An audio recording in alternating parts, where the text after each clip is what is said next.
Yamwachi biem samu akwa Badwam TV Badwam dwumadi so anopen sama sie na broson sa otibie sa Adom TV kase sama obete woso bi eni okrase pisan farmers for na enei womobu afu fi se womahu se estate developer bi ya je wonmo nsase aboso eno nti wonmo akire bibi kakra ewo ho ye de honsam no ebebro na afa yakwa akohwe ye ensam foforo mu na yahwede oboasefo One ka the farmer penny 120 days social contract no ehun eno ne nsem bi na no pay me de bro sa Adom TV Badwam kase o share live on Facebook/Adom TV Extra Go TV 119 DSTV 280 uko YouTuber search Adom TV tube kwadomonline.com semi eni bebre so egu ho medi de afia amankwa tamaklo afia ni de bientie se nsem ni chemo ankasa etie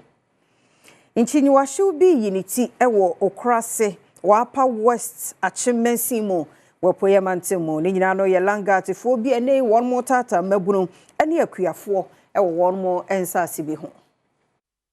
asema yete epenifo som na mufa omuhwehwem kwan bia o mefa so setia first no na okrase banchi oto banchi 5 series ebusu nyina ebebi nanda Banchi kwa unje bi wato ya kwa samankase ya kwa sawom ebi kwa kran ansana yenya banchi awa okurase sra ne se empenufom delu lomu emahwehwem lomu nji ansase maye na asumdembra and see ya pe ena akuafo bi a wonom ewo krase ene temamufuo enso ede ato mpanyinfo animu sei ye wa anu na obi ba se okurase asase ye ne dia adi lankard for ni machines eba hono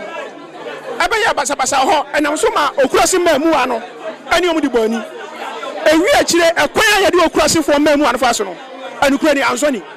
se obetimi ko han lankard fo a emratia na so mbatiti kromu afo a yesu anko han lankard fo ni bia na IGP yesrawo mirua tatanyo yanimini obetimi aye ochehiri ya sada ya saye yanimini obetimi aye yanimu samu betimi akasansam enti yesramu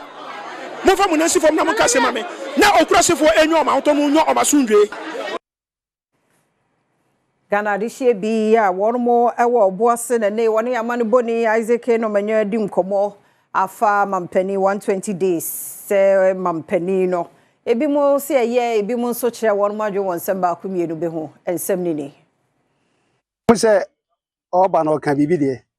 nanso mehu se otumfa one day nya nyina ana ma wotuo no chese is on course obetimi aye no ntimi nya kura percentage wise ndi obetimi aye mu be 50 or 60 before so fufra bank sana me ho afa no unse obi be university no any school ono na oni adwumaye ese no o watiti kokuo bi a ti se obetimi afiri ho no onya nsa no dwuma obetimi adabo bra se de tie friend say o ka se obebie bank amadwumfo ma na o ma iska e de adigwa enso ya hwa ye hu safe na obeye de ayenim nti esra ne said o kan na oni suma ye pepe so far no ne performance na o kan no o hye bo bebre but o ka say galimse no ba on two Robert call the process beto ho na say say e jagum kura ma chesia no obia say say obehwe nsu a yenso nyina ye basa na say ne nsem o kan no ne bo hye o hye ne ntimi mam say de ode ba ne de ye if it's a first year May free education na e ba ye aduane ne na enye papa nse say de ati committee on ba be hwe no man ne kama e de amaye so waka ne sa de a yenso yese ne so be ni ya amaye oba ye nchai but I can say that is at aba form first na 16 cities you see about 13 cities but ye sren say onyere no ho na that is ntimi form na enema e wo market mu so ye ntete so Ene ya Mekasa University of Professional Studies UPSA na wonmo enya police station ultramodern police station ni nyina no ye sukufo adwumayefo akyerefo wonmo bambontia. The establishment of this police post is a testament to our government commitment to enhancing security and providing better policing services to our citizens. As we gather here today, we are reminded of the critical role that our security agencies play in maintaining law and order, protecting lives and property, and upholding the rule of law. Nia wokojina police san hene Christian Tete Yohunu anemu ekwo kasaye ewo dwumade na se no hyebo se wonom bekoso aye wonom adwuma ewo ebu eni ne die kwan so na wahwe amamra eni asumdue nso aye adwuma ewo me. This event marks yet another significant milestone in our collective efforts to strengthen security, enhance service delivery, and our promise bringing police closer to our people to make it more accessible. Anu si yape ena Professor John Kwaku Mensah Mawuto ya oye Vice Chancellor ewo UPSC enso de nsem eto aso. Honorable Minister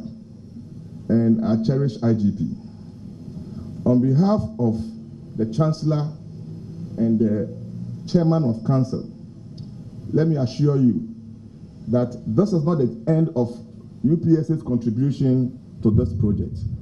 We will continue to contribute towards the effective utilization of this place,